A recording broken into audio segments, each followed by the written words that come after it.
மாமிசம் என்பது ஒரு ஆடம்பர உணவு. அது மாதிரி பால், தயிர், மோர்லாம் ஆடம்பர உணவு.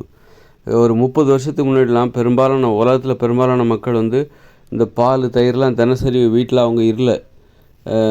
ஆனால் அவங்க சாப்பிட்டுட்டு தான் இருந்தாங்க. ஆனால் பால்லாம் தினசரியெல்லாம் அவங்க வீட்டில் மாடு வச்சுருக்கவங்க மட்டும்தான் இந்த பால்லாம் தினசரி பயன்படுத்துனாங்க.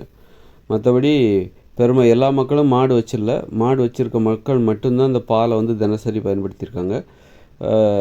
அப்படி இருக்கும்போது பால் தினசரி உணவாக இல்லை. தயிரும் அப்படி தான். தயிர், மோர், வெண்ணெய், நெய் இதெல்லாம் தினசரி உணவாக எல்லா வீட்லேயுமே கிடையாது. அதே மாதிரி மாமிசமும் மாதத்தில் ஒரு வாட்டியோ 2 மாதத்தில் ஒரு வாட்டியோ தான் மாமிசம் சாப்பிடுவாங்க. அதனால் இதெல்லாம் தினசரி. ஆனால் காய்கறி தினமும் சாப்பிடுவாங்க. அவங்க சாப்பிட்ற உணவு எது? தினசரி சாப்பிட்ற உணவு தினசரி சாப்பிட்ட உணவு எது? காய்கறிகள். பழங்கள் கூட தினசரி உணவாக இல்லை.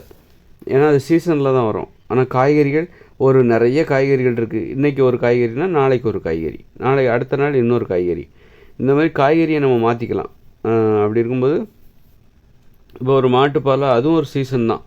எப்போ பால்காரன்னு ஒருத்தர் வந்தாரோ அப்போ தான் அவர் எல்லா நேரத்துலையும் பாலை மக்களுக்கு வழங்கினார்.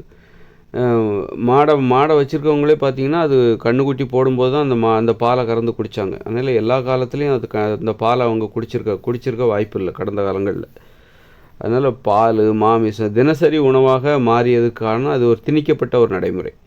பால், மாமிசம், மீன், முட்டை கவுச்சி இல்லாமல் நான் சாப்பிட மாட்டேன். பால், தயிர், தினசரி தயிர் இதெல்லாம் திணிக்கப்பட்ட ஒரு நடைமுறை, ஒரு செயற்கையான ஒரு நடைமுறை. இயற்கையானதும் கிடையாது. அதனால் அதில் பால்லாம் மனித உணவும் கிடையாது. அதை சாப்பிடவும் கூடாது. நோய்களுக்கும் சளி பிடிக்கிறதுக்கும், குழந்தைகளுக்கு ஏன் சளி பிடிக்குது? மாட்டுப்பாலை கொடுக்கறதுனால கூட இருக்கலாம். மாட்டுப்பால் அதனால கூட இருக்கலாம். தானிய உணவுகளை இட்லி, பூரி இதெல்லாம் கொடுக்குறோம்ல, அதனால் குழந்தைகளுக்கு சளி பிடிக்கலாம். எல்லாத்துக்குமே சளி பிடிக்குது.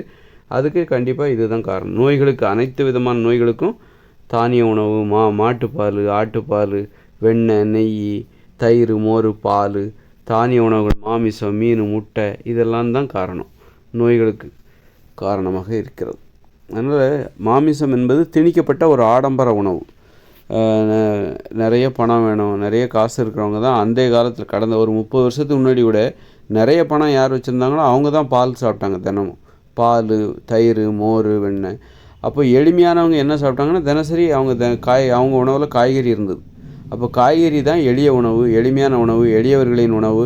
எளிமையாகத்தான் மனுஷங்க வாழணும் அப்படின்னா எளிமையான வாழ்க்கையில் கண்டிப்பாக காய்கறி தான் தினசரி உணவாக இருக்க முடியும். அதுதான் அது மனித உணவு காய்கறி தான். மற்றபடி மாமிசம், மீன், முட்டை, பால், வெண்ணெய், நெய், தயிர், மோர் இதெல்லாம் மனித உணவு கிடையாது.